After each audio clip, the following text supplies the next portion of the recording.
नमस्कार। इस digital bulletin में आप सभी लोगों का बहुत बहुत स्वागत है। मैं अखिलेश आनंद हूं। दिन भर में आज कौन सी बड़ी खबरें रहीं, किन खबरों पर सबकी निगाहें रहीं, सारी खबरें विस्तार से हम आपको बताने जा रहे हैं। और शुरुआत करेंगे ज्ञानवापी विवाद से। ज्ञानवापी को लेकर लगातार यह चर्चा हो रही है कि मंदिर या मस्जिद, अब अदालत के सर्वे के आदेश के बावजूद वहां पर सर्वे हो नहीं पाया, तो कई सवाल और भी खड़े हो गए कि क्या इस तरीके से चीजें इसमें होंगी। दोनों पक्ष के अपने अपने तर्क हैं। इन सब के बीच में आपको बता दूं कि एबीपी न्यूज ने उस वीडियोग्राफर से बात की है जब पहले दिन सर्वे के लिए लोग वहां पर पहुंचे थे। उन्होंने अंदर क्या कुछ देखा, किस तरीके की निशानियां उन्हें नजर आईं, क्या हिंदू देवी देवताओं के वहां पर मूर्तियां उनको दिखी हैं, ये सारी चीजें, ये सारी रिपोर्ट्स आप आगे देखने जा रहे हैं। साथ ही मैं आपको यह भी बता दूं कि इस मामले में अदालत से कल फैसला आना है। कल का दिन बहुत महत्वपूर्ण होगा। तो अब तक क्या कुछ हुआ ज्ञानवापी विवाद में, एक नजर डालीजिए। ज्ञानवापी मस्जिद का सच क्या है, इस सवाल का जवाब खंगालने एडवोकेट कमिश्नर की टीम वीडियोग्राफी सर्वे करने ज्ञानवापी मस्जिद गई थी। मुस्लिम पक्ष के कोर्ट जाने के बाद वीडियोग्राफी सर्वे आधे में ही रुक गया था, लेकिन आज एबीपी न्यूज आपको बताने जा रहा है इस वीडियोग्राफी सर्वे में ज्ञानवापी मस्जिद के अंदर क्या क्या दिखा। एबीपी न्यूज संवाददाता रणवीर ने एडवोकेट कमिश्नर की टीम में मौजूद वीडियोग्राफर विभाष दुबे से सर्वे का आंखों देखा हाल जाना। वो स्पष्ट ये चीज़ समझ में आती है कि पहले मंदिर को गिराया गया, फिर उसके बाद जो बचा खुचा है उसी पे मस्जिद बना दी गई। वीडियोग्राफर विभाष दुबे ज्ञानवापी सर्वे की जो बातें बता रहे हैं वो हिंदू पक्ष के दावों से काफी मेल खाती है। वहाँ स्वास्तिक देखने को मिला, लोटस देखने को मिला, और जो शिलापट पे किनारे किनारे लड़ियाँ बनी होती हैं, फूलों की लड़ियाँ होती हैं, जो भी वो तो ज़्यादा जो एक्सपर्ट होंगे उससे रिलेटेड वही लोग बता पाएंगे। मतलब वो ऐसी कलाकृतियाँ दिख रही थी जो समझ में आ रहा था कि हिंदू धर्म से रिलेटेड है।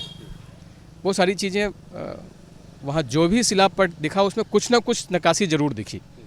इवन यहाँ तक कि जो नीचे जो जैसे कोई शिलापट रखा हुआ है और नीचे थोड़ा सा गैप है, तो जब वहाँ पे भी झांक के देखा गया तो नीचे के पार्ट में भी कलाकृतियाँ दिखी, और सामने जो दिखी। इसके अलावा जो बैरिकेटिंग हुई थी, बैरिकेटिंग के बीच में जो स्पेस था, स्पेस के बाद जो वॉल थी उस पर स्वास्तिक दिखा।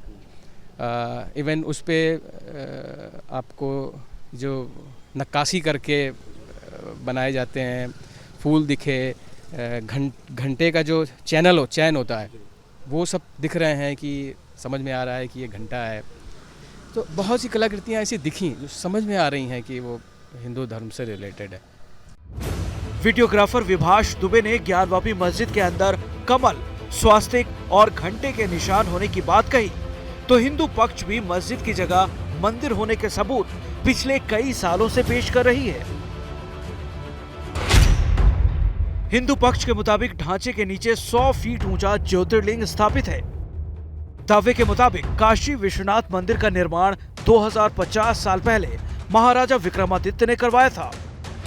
1664 में औरंगजेब ने काशी विश्वनाथ मंदिर को तोड़कर उसके अवशेषों का उपयोग कर मस्जिद बनवाई, और मंदिर की जमीन के दूसरे हिस्से को ज्ञानवापी मस्जिद के तौर पर जाना जाता है। 1669 में औरंगजेब के आदेश पर मंदिर को पूरी तरह तोड़ दिया गया। इसके बाद मालवा की महारानी रानी अहिल्याबाई ने ज्ञानवापी मस्जिद परिसर के ठीक बगल में नया मंदिर बनवाया, और इसी मंदिर को आज के काशीनाथ विश्वनाथ मंदिर के तौर पर जाना जाता है। हिंदू पक्ष द्वारा इस बात का दावा भी किया जाता रहा है कि ज्ञानवापी मस्जिद के नीचे जो तहखाना मौजूद है वहीं असली शिवलिंग मौजूद है। और वीडियोग्राफर विभाष भी दावा कर रहे हैं कि तहखाने में ताला लगा है, और ताला खुलने पर ज्ञानवापी का रहस्य सामने आ जाएगा। आप देखेंगे कि जब नीचे उतरेंगे, जैसे ही मस्जिद के अंदर ज्ञानवापी के अंदर इंटर करेंगे तो पहले 3-4 सीढ़ियाँ नीचे उतरेंगे, देन फिर उसके बाद ऊपर चढ़ेंगे। तो जो नीचे वाला पार्ट है वो पूरी तरह से बंद है, वहाँ कोई नहीं आ जा सकता है। वहाँ पे गवर्नमेंट का कब्जा है, गवर्नमेंट अपना ताला लगा के रखा है वहाँ पे। उसके ऊपर जो है नमाज होती है। तो नीचे वाला जो पार्ट है एक्चुअली देखा जाए तो रहस्य वहीं पे है। और अब बात करेंगे राजस्थान सरकार की। राजस्थान की जो अशोक गहलोत सरकार है, उसके लिए नई मुश्किलें शुरू हो रही हैं। मुश्किलों के पीछे एक बड़ी वजह है। वहां एक मंत्री हैं मोहन जोशी, उनके बेटे रोहित पर बलात्कार का गंभीर आरोप लगा है। ऐसे में अब विपक्ष यानी बीजेपी जो राजस्थान में विपक्ष में है, उसका यह कहना है कि अब गहलोत क्या कहेंगे इस पूरे मामले में, क्योंकि यही कांग्रेस जब उत्तर प्रदेश में चुनाव में जाती है तो नारा बुलंद करती है, लड़की हूं लड़ सकती हूं। तो फिर राजस्थान में अब क्या कहेंगी प्रियंका गांधी? ये कई गंभीर सवाल हैं और देखना यह होगा कि इस मामले में अशोक गहलोत सरकार अब क्या करती है। क्या अपने मंत्री को हटाती है या फिर उनके बेटे के खिलाफ कोई कठोर कार्रवाई की जाती है? एबीपी न्यूज आपको दिखा रहा है एक बहुत ही खास पड़ताल। मंत्री महेश जोशी के बेटे पर रेप का आरोप, दिल्ली में पीड़िता ने दर्ज कराई एफआईआर। रेप मामले में पुलिस और सरकार पर उठे सवाल। इस्तीफा कब देंगे मंत्री महेश जोशी? ये सवाल इसलिए क्योंकि रेप पीड़ित ने दिल्ली के सदर बाजार थाने में मंत्री महेश जोशी के बेटे रोहित जोशी के खिलाफ रेप के आरोप में एफआईआर दर्ज करवाई। मामले में पुलिस ने बलात्कार के साथ साथ मारपीट और ब्लैकमेलिंग समेत 7 धाराओं में मुकदमा दर्ज किया। पर मुझे यकीन है कि वो जैसे भी कार्रवाई करेगी सही दिशा में उसको लेकर जाएगी, सही सच्चाई सामने लेकर आएगी। अगर ये कार्रवाई राजस्थान में होती तो मुझे डाउट है कि शायद ये कार्रवाई प्रभावित होती। पीड़ित का कहना है कि राजस्थान में उनकी शिकायत दर्ज नहीं हुई थी, वहां इंसाफ की उम्मीद भी नहीं थी, इसीलिए दिल्ली में शिकायत दर्ज करवाई है। बीजेपी अध्यक्ष जेपी नड्डा ने गहलोत सरकार पर निशाना साधा है। ये अशोक गहलोत ने राजस्थान की आबरू पर और राजस्थान के मान पर, सम्मान पर गहरी चोट और आघात पहुंचाई। सबसे ज्यादा बलात्कार के किस्से आज राजस्थान में, सबसे ज्यादा बलात्कार। और गहलोत साहब को कोई पीड़ा नहीं होती, कोई चिंता नहीं होती। ये कांग्रेस की मानसिकता दर्शाता है और ये गहलोत की मानसिकता दर्शाता है। इसको आपको समझना चाहिए। वहीं राजस्थान के ओसियां से कांग्रेस विधायक दिव्या मदेरणा ने अपनी ही सरकार के खिलाफ मोर्चा खोल दिया। पीड़ित को सुरक्षा मुहैया करवाने और एफआईआर दर्ज नहीं करने वाले पुलिस वालों पर कार्रवाई की मांग की। जोशी मुख्यमंत्री के इतने करीब हो गए कि इतना बड़ा मामला होने के बाद भी सीएम इस तरह की मतलब संवेदनहीनता दिखा रहे। मुख्यमंत्री को तुरंत प्रभाव से महेश जोशी के बेटे को गिरफ्तार करने के निर्देश देने चाहिए। महेश जोशी को इसको बर्खास्त करें अगर इस्तीफा नहीं। और मैं महेश जोशी को भी कहना चाहूंगा, इनको नैतिकता के आधार पर इस्तीफा दे देना चाहिए। राजस्थान के पुलिस महानिदेशक को उन अधिकारियों के खिलाफ विभागीय जांच का आदेश देना चाहिए जिन्होंने प्राथमिकी दर्ज करने से इनकार किया। पीड़ित पक्ष के आरोपों को लेकर विरोधी गहलोत सरकार को अब निशाने पर ले रहे हैं और मंत्री महेश जोशी के इस्तीफे की मांग कर रहे हैं। अब बात करेंगे महबूबा मुफ्ती के उस बयान की जिसे लेकर बड़ा विवाद हो गया है।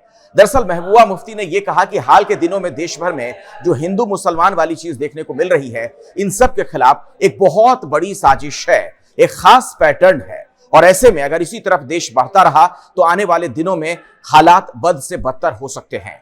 महबूबा मुफ्ती के इस बयान का कड़ा विरोध भी हो रहा है। लगातार तमाम तरह की बातें कही जा रही हैं कि दरअसल उनका जो ये बयान है वो दुर्भावना से प्रेरित है। अब देखिए इस पूरे मामले में अब तक क्या हुआ है।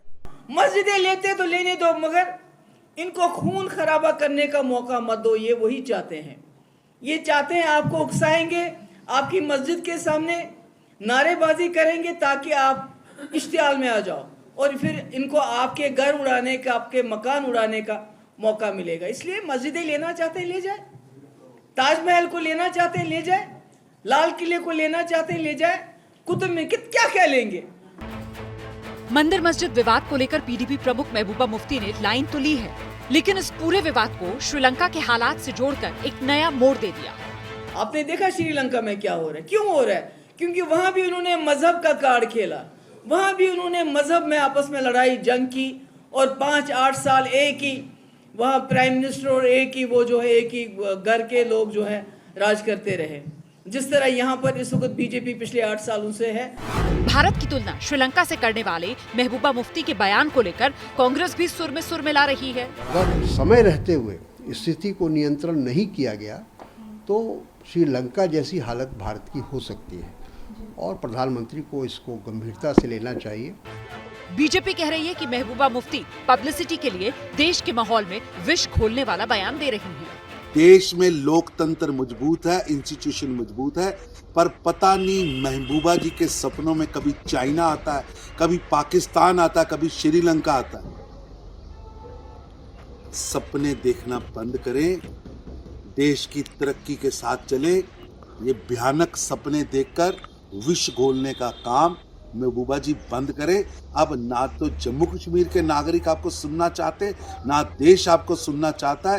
केवल पब्लिसिटी लेने के लिए आप देश को बदनाम करने का कार्य करती आ रही हैं और अब भी कार्य कर रही हैं। मामला मंदिर का हो या मस्जिद का, राजनीति का मौका कोई दल छोड़ नहीं रहा। हर कोई अपनी अपनी राजनीति चमकाने में लगा है। और अब बात करेंगे कैश कांड के क्वीन की, यानी लेडी आईएएस ऑफिसर पूजा सिंघल की। वो पूजा सिंघल जो झारखंड में माइनिंग सेक्रेटरी थी, उनके खिलाफ कई गंभीर आरोप लगे। कैश की बरामदगी होती है, अकूत दौलत का पता चलता है, और जब ईडी ने उनसे पूछताछ की तब कुछ और चौंकाने वाली जानकारियां सामने आ गई हैं। और अब तो पूजा सिंघल को गिरफ्तार भी कर लिया गया है। लेकिन यह मामला सिर्फ इस गिरफ्तारी तक नहीं रुकता है, बल्कि झारखंड की जो हेमंत सोरेन सरकार है वो सवालों के घेरे में आ चुकी है कि आखिर ये कैसे संभव है कि सरकार की नाक के नीचे ये सब कुछ चलता रहे और किसी को कानो कान भनक ना हो।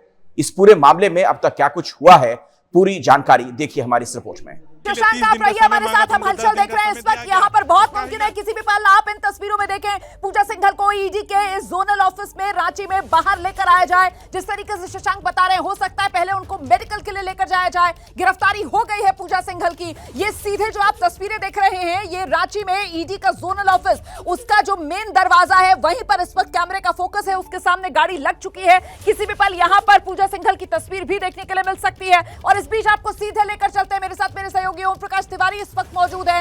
एक एक्सक्लूसिव जानकारी, डिटेल ओम प्रकाश तिवारी के पास है। क्या है खबर ओम प्रकाश तिवारी? रोमाना, मैं आपको बता दूं कि ये गिरफ्तारी 18 करोड़ रुपए के मनरेगा घोटाले में हुई है।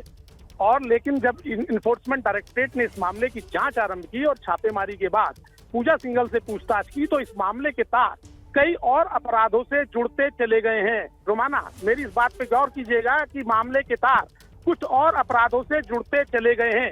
आने वाले दिनों में इस मामले में इन्फोर्समेंट डायरेक्टरेट के अलावा सेंट्रल ब्यूरो ऑफ इन्वेस्टिगेशन भी मुकदमा दर्ज करने जा रही है।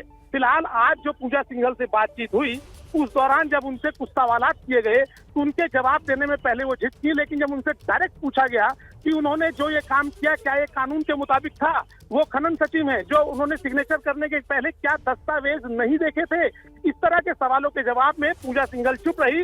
ईडी सूत्रों के मुताबिक उन्होंने कहा कि कुछ काम ब्यूरोक्रेट को अपनी मर्जी से नहीं भी करने होते हैं, लिहाजा उनके इस जवाब से ईडी संतुष्ट नहीं हुआ और फिलहाल 18 करोड़ रुपए के मनरेगा मामले में उनकी गिरफ्तारी कर ली गई है।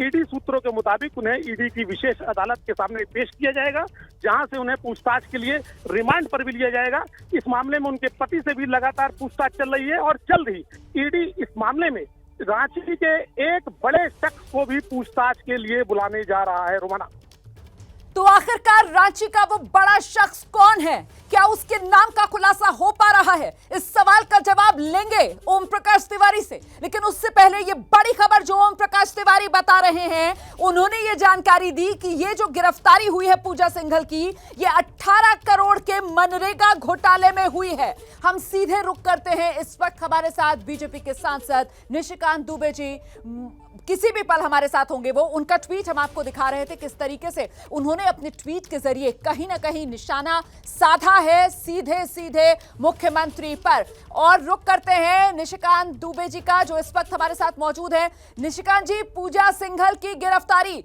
ये मामला किस ओर बढ़ता देख रहे हैं आप यहां से?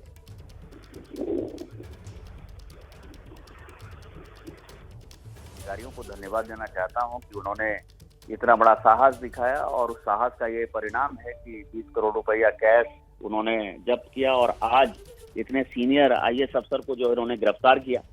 पूरे झारखंड की जनता की तरफ से मैं ईडी संस्था को जो है धन्यवाद और बधाई देना चाहता हूं, जो बधाई के पात्र हैं। उन्होंने करप्शन को एक्सपोज किया। लेकिन ये जो करप्शन है सर, जिस तरीके से सूत्रों के हवाले से भी जानकारी मिल रही है कि अफसर साहिबा से जब सवाल जवाब हुआ तो उनकी तरफ से कहा गया कि सारे काम अफसर अपनी मर्जी से नहीं करते हैं, पीछे और बहुत सी वजह होती हैं। तो आपको क्या लगता है ये मामला आगे बढ़ेगा तो कहां तक पहुंचेगा, कौन कौन इसके घेरे में आ सकता है निशिकांत जी? ये माननीय मुख्यमंत्री तक जाएगा, क्योंकि मंत्री माइनिंग के वही, चाहे उन्होंने अपना माइंस ले लिया हो, भाई का माइंस ले लिया हो, वाइफ को प्लॉट दे दिया हो, चाहे प्रेस एडवाइजर को प्लॉट दिया हो, चाहे विधायक प्रतिनिधि को माइंस दिया हो, ये सारी घटनाएं, चाहे बालू की चोरी वो करा रहे हो, चाहे कोयले की चोरी करा रहे हो, चाहे गिट्टी की चोरी करा रहे हो, चाहे वो दारू का काम कर रहे हो, सारी चीजें जो है माननीय मुख्यमंत्री जी के विभाग के अंतर्गत है। और स्वाभाविक तौर पर मंत्री होने के नाते सारे डिसीजन माननीय मंत्री ने लिए हैं, तो वो मुख्यमंत्री इसके दायरे में जाएंगे। और जो सूत्रों के हवाले से आपको खबर मिल रही है उसकी वास्तविकता ये है कि ब्यूरोक्रेट तो केवल एक मुहारा है, वो भी पैसा कमा रहा है। यदि ट्रांसफर पोस्टिंग में मुख्यमंत्री पैसा लेंगे, यदि वो खुद कमीशन खाते हुए नजर आएंगे, तो अधिकारी जो साइन करते हैं वो भी पैसा कमाएंगे, तो अधिकारी के साथ मुख्यमंत्री नपेंगे। और इसका जो फलाफल मैं देख पा रहा हूँ, ये सारे ब्यूरोक्रेट को एक मैसेज है कि यदि आप इस तरह से चोरी चकारी करेंगे तो आपको एक न एक दिन सलाखों के पीछे जाना पड़ेगा। सर, आप यहाँ पर बड़ा आरोप लगा रहे हैं। आप कह रहे हैं कि पूजा सिंघल के मामले के तार सीधे सीधे मुख्यमंत्री मतलब हेमंत सोरेन से जुड़ेंगे, तो ऐसे में फिर सरकार उसका क्या भविष्य देख रहे हैं आप? नहीं, ये जाएंगे जेल। आप ये देखिए ना कि 5 दिन पहले पूजा सिंघल जी के सीए के यहाँ पैसा पकड़ा था, और पिछले 4 दिन से झारखंड मुक्ति मोर्चा और कांग्रेस प्रधानमंत्री जी का पुतला फूक रही है, आंदोलन कर रही है, जगह जगह जो है रोड रोके जा रहे हैं, भारतीय जनता पार्टी के कार्यालय के बाहर जो है बड़ा प्रदर्शन कर रही है। आपने कभी देखा कि किसी अधिकारी के यहाँ कोई पैसा पकड़ाया और कोई पॉलिटिकल पार्टी उसका आंदोलन कर रही है? पॉलिटिकल पार्टी यदि आंदोलन कर रही है तो सोनिया जी से पूछ के कर रही होगी ना, कांग्रेस यदि कर रही है तो। पॉलिटिकल पार्टी आंदोलन कर रही है तो हेमंत सोरेन जी से पूछ कर रही होगी। ये मधु कौड़ा पार्ट 2 है। मधु कौड़ा के समय भी इसी तरह से पैसा खाते रहे, आज ये एक्सपोज हुए हैं। और इस कारण से मैं आपको कह रहा हूं कि पूजा सिंघल एक मोहरा है, क्योंकि पॉलिटिकल पार्टी ने जिस तरह से प्रेस कॉन्फ्रेंस किया, जिस तरह से आंदोलन कर रहा है उसका कार्यकर्ता, ये साबित करता है कि चोर के दाढ़ी में तिनका, और उनको पता था कि वो जेल जाएंगे। इस कारण से अपने बचाव में इतना बड़ा जो है जन समर्थन जुटाने की कोशिश कर रहे थे। और जनता अभी ईडी के कार्रवाई से इतना खुश है कि ये लोग बाहर यदि निकलेंगे तो जैसे श्रीलंका में अभी हुआ है कि महिंद्रा राजपक्षे को जो अपना घर छोड़ना पड़े, तो आंदोलन इतना जोर बढ़ेगा तो ये आंदोलन जो है उनको कहीं का नहीं छोड़ेगा। तो ये जो आपने अभी ट्वीट किया था कुछ देर पहले, जिसकी आखिरी लाइन में आपने वो राजनेता का जिक्र कर दिया था, नाम वहां पर लिखा नहीं था, तो उस राजनेता की जगह हेमंत सोरेन ही पढ़ा जाए? मतलब राजनेता बहुत है ना, जितने जितने विभाग हैं, केवल एक विभाग में चोरी नहीं है ना। ये तो माइनिंग और इंडस्ट्री एक रास्ता है। उसी तरह से बिजली विभाग में भयंकर करप्शन है, उसी तरह से रूरल डेवलपमेंट में भयंकर करप्शन है, उसी तरह से पीडब्ल्यूडी में भयंकर करप्शन है। जिले में जितने जिलाधिकारी हैं वो उसी तरह से करप्शन में लिप्त है। जो रांची का डीसी है उसके ऊपर ही 2 FIR, उसी ने ये पल्स अस्पताल को फ्री किया। तो मैं आपको बता रहा हूँ कि जब भ्रष्टाचार चरम पर है तो उसमें सारे विभाग ने, इसलिए मैंने राजनेता का जिक्र किया, इसलिए स्पेसिफिक कोई नाम नहीं कहा। और बात उस राजद्रोह कानून की जिसे लेकर पिछले काफी दिनों से बवाल भी हो रहा है, सवाल भी हो रहा है। सवाल इसलिए क्योंकि राजद्रोह का यह कानून किसी जमाने में अंग्रेजों ने लागू किया था अपनी दमनकारी नीतियों को आगे बढ़ाने के लिए, ताकि सरकार के खिलाफ, उस वक्त की सरकार के खिलाफ कोई आवाज ना उठाए, अभिव्यक्ति की आजादी को दबाने के लिए। लेकिन वो कानून आजादी के बाद भी चलता रहा, और आपको पता है सत्ता में जो भी हो उस कानून का दुरुपयोग वो करता है अपने पक्ष में। इसमें चाहे कोई भी पार्टी हो, बीजेपी हो, कांग्रेस हो, तमाम पार्टियों का लगभग एक सा हाल है। सुप्रीम कोर्ट में जब यह मामला पहुंचा तो सुप्रीम कोर्ट ने आज सुनवाई करते हुए यह बात साफ कर दी है कि फिलहाल राजद्रोह कानून पर रोक लगा दी जाए। इस मामले में आगे किसी तरीके से कोई मामला दर्ज ना हो, और ना सिर्फ विभिन्न सरकारें, राज्य सरकारें, बल्कि केंद्र सरकार भी इस पर विचार करे कि आखिर राजद्रोह कानून रहना चाहिए या फिर नहीं। हिटलरशाही आज भी मेरे महाराष्ट्र में उद्धव ठाकरे के माध्यम से महाराष्ट्र में सबने देखी है। लड़ने वालों में से है, ना ही डरने वालों में से। अब गिरोगे भी तो कितना गिरोगे? चालीसा और राम भगवान का नाम लेना अगर गुनाह है तो 14 दिन नहीं 14 साल रहने को मैं जेल में तैयार हूँ। आज 13 नंबर है तो कल हमारा जरूर आएगा। मुझे लगता है संकट मोचन सबका संकट निकाल देते हैं, और संकट मोचन के नाम से जिन लोगों ने मुझे इस तरीके का पीड़ा दिया है, संकट मोचन उन्हें जरूर सबक सिखाएंगे। पुलिस की फाइल में राजद्रोह के कई आरोपी हैं, लेकिन लिस्ट में सबसे नई है नवनीत राणा, जिन पर महाराष्ट्र सरकार ने इसलिए राजद्रोह लगा दिया था क्योंकि ये उद्धव ठाकरे के घर के सामने हनुमान चालीसा का पाठ करने की जिद पर अड़ी थी।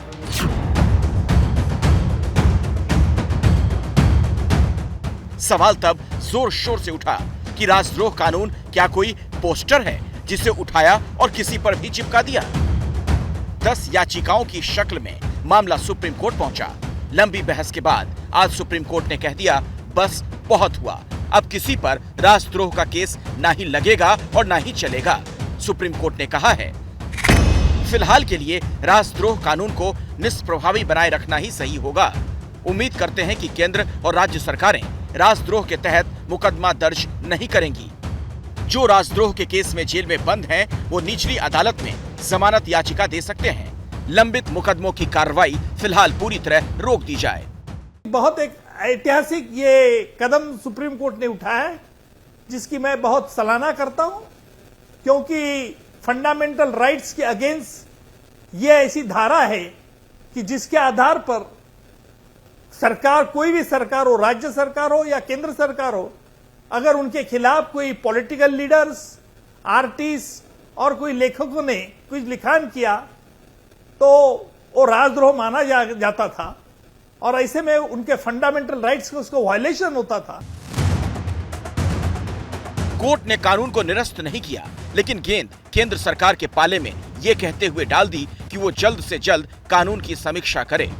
अदालत के इस आदेश के बाद कांग्रेस का जोश हाई है, क्योंकि 2019 के आम चुनाव के लिए जारी मैनिफेस्टो में कांग्रेस ने आईपीसी की धारा 124A यानी राजद्रोह को हटाने का वादा किया था। तब बीजेपी ने इस मुद्दे को खूब भुनाया था और चुनावी मंचों से आरोप लगाए थे कि कांग्रेस राजद्रोहियों के साथ है। इंडियन पीनल कोड से सेक्शन 124 कैपिटल ए सेडिशन हटा दिया जाएगा। देशद्रोह करना अब अपराध नहीं होगा। जो पार्टी इस तरह का घोषणा करती है वो इस देश के एक भी वोट की हकदार नहीं। केंद्र सरकार आज भी राजद्रोह कानून के पक्ष में खड़ी थी, लेकिन उसने इतना जरूर कहा था कि वो राज्यों को दिशा निर्देश जारी करेगी कि राजद्रोह कानून के तहत नए मुकदमे एसपी रैंक के अधिकारी की सहमति के बाद ही दर्ज किए जाएं। हालांकि सुप्रीम कोर्ट ने ये दलील ठुकरा दी और कानून पर तत्काल प्रभाव से रोक लगा दी। तो उस पे बोलने का 2019 लोकसभा चुनाव के बाद राजद्रोह का मुद्दा गुम हो गया था, लेकिन 3 साल बाद समय का चक्र घूमा और विवाद आज फिर से राजनीतिक मुहाने पर खड़ा है। फर्क बस इतना है कि आदेश अदालत का है, इसीलिए बीजेपी बैकफुट पर है और कांग्रेस फ्रंट फुट पर। 8 साल से मोदी सरकार ने हर पत्रकार, हर स्वतंत्र कमेंटेटर, हर एजुकेशनिस्ट, शिक्षाविद, हर राजनीतिक विरोधी, हर राजनीतिक पार्टी जो उनके विरोध में खड़ी है, हर विद्यार्थी, हर प्रोफेसर, हर राइटर, हर थिंकर, हर व्यक्ति के खिलाफ देशद्रोह के कानून का दुरुपयोग कर उनकी आवाज दबाने का, कुचलने का दुस्साहस किया है। सेडिशन कानून को अपना पर्सनल प्रोपेगेंडा मशीन बनाकर लाखों मुकदमे दर्ज कर हजारों लोगों को जेल की सलाखों के पीछे ठूसा है। कांग्रेस के जमाने में, इंदिरा गांधी के जमाने में किस तरह से मिसयूज हुआ आप जानते हैं। तो कानून या संविधान को मिसयूज करना या उसको धज्जा उड़ाना, ये तो कांग्रेस और वो लोग करते हैं। बीजेपी तो संविधान और नियम कानून पे चलने वाला पार्टी है और हमारी सरकार उसी रास्ते पे चलते हैं। जुलाई के तीसरे हफ्ते में राजद्रोह मामले पर सुनवाई फिर से होगी। दिल्ली से निपुण सहगल की रिपोर्ट। और अब इस डिजिटल बुलेटिन में बात उस बुलडोजर की जो उत्तर प्रदेश चुनाव के बाद से लगातार चर्चा में है। मुख्यमंत्री योगी आदित्यनाथ ने बुलडोजर को सुशासन के प्रतीक के तौर पर वहां चुनाव में रखा। उसकी बहुत ज्यादा चर्चा हुई और चुनाव में बड़ा फायदा मिला। बीजेपी को योगी आदित्यनाथ की जबरदस्त तरीके से सत्ता में वापसी हो गई। अब यही बुलडोजर प्रतीक के तौर पर अलग अलग राज्यों में नजर आने लगा है और इसका राजनीतिकरण भी हो चुका है। दिल्ली में आप देख ही रहे हैं, जहांगीरपुरी की घटना हो, शाहीन बाग का मामला हो, क्या कुछ हुआ है। आज भी दिल्ली की सड़कों पर बुलडोजर निकला।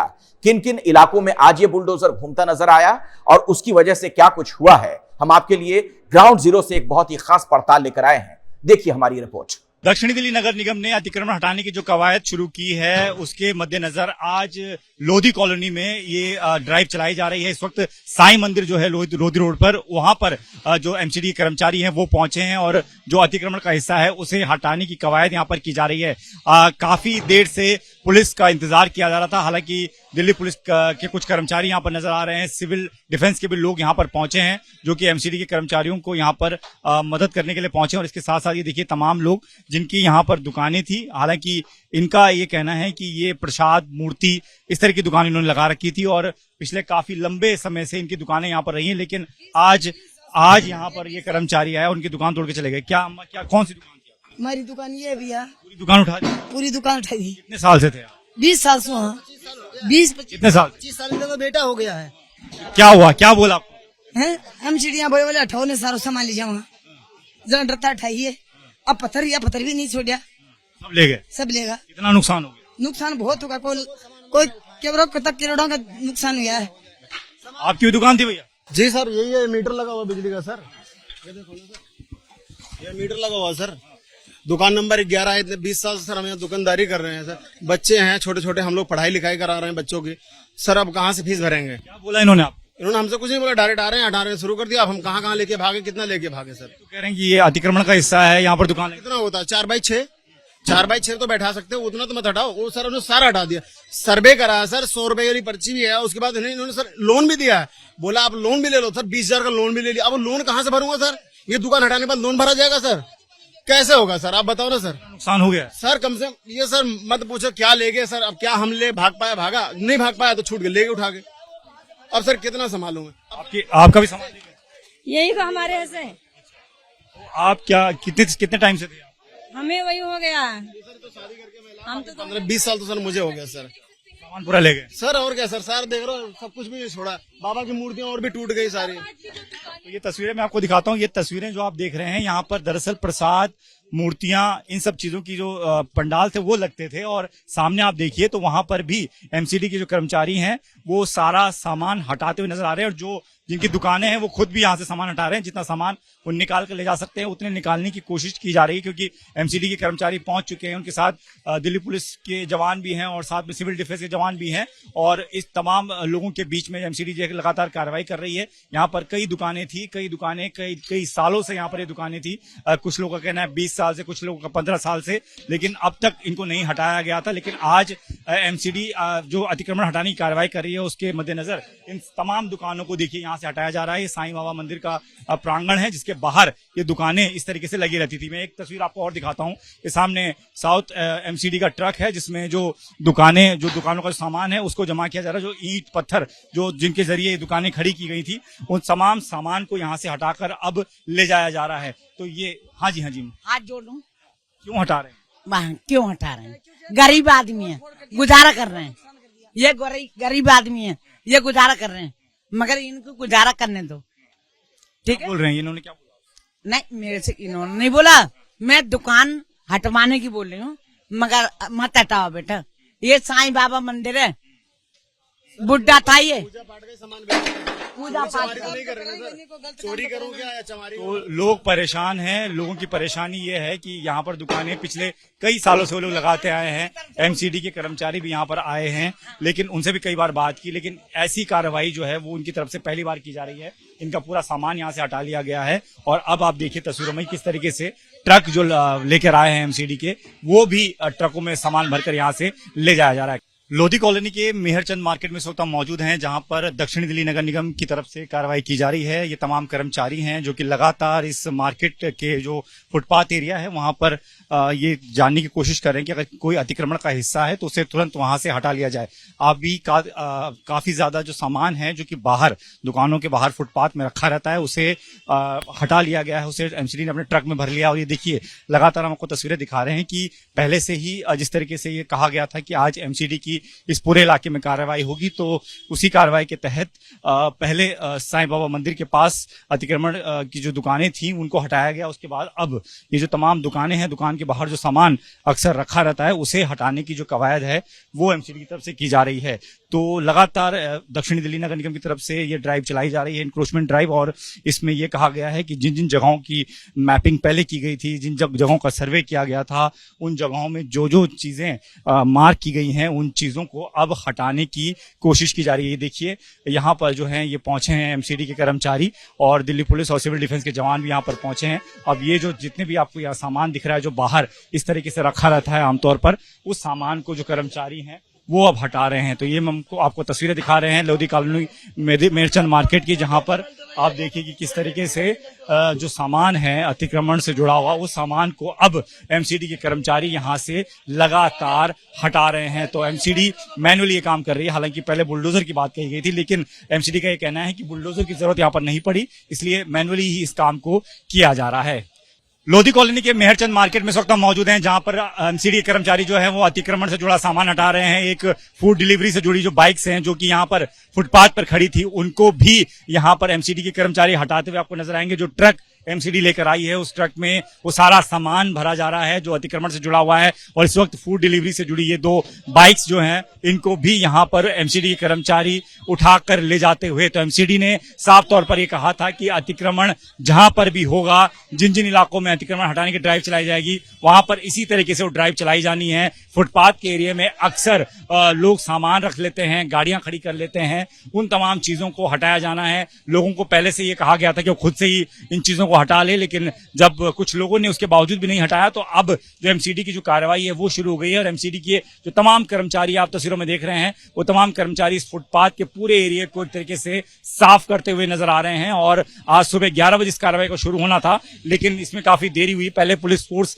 नहीं मिली, अब जब पुलिस फोर्स मिली है, सिविल डिफेंस के जो कर्मचारी है वो मिले हैं, तो उसके बाद से एमसीडी ने अपनी कार्रवाई शुरू कर दी है। तो ये मेहरचंद मार्केट का जो स्ट्रेच है जिसकी बात पहले भी कही गई थी कि यहाँ पर अतिक्रमण से जुड़ी कार्रवाई को जो है अंजाम देगी एमसीडी, तो उसी को अंजाम देते हुए एमसीडी के कर्मचारी लगातार आगे बढ़ रहे हैं और उनके साथ जो सिविल डिफेंस और दिल्ली पुलिस के कर्मचारी हैं वो भी मौजूद हैं। तो लगातार कार्रवाई कर रही है एमसीडी और अलग अलग क्षेत्र में कार्रवाई की जा रही है। Shaheen Bagh, new friends colony और अब लोधी कॉलोनी में ये कार्रवाई की जा रही है। 13 तारीख तक एमसीडी ने जो पूरा रोड मैप तैयार किया गया है उसके मुताबिक 13 तारीख तक ये पूरी कार्रवाई इसी तरीके से होनी है। तो लगातार एमसीडी की तरफ से, चाहे वो ईस्ट एमसीडी हो, नॉर्थ एमसीडी हो या साउथ एमसीडी हो, तीनों ही एमसीडी की तरफ से ये कार्रवाई अब की जा रही है। कैमरामैन सुदीप के साथ दीपक सिंह रावत, एबीपी न्यूज, दिल्ली।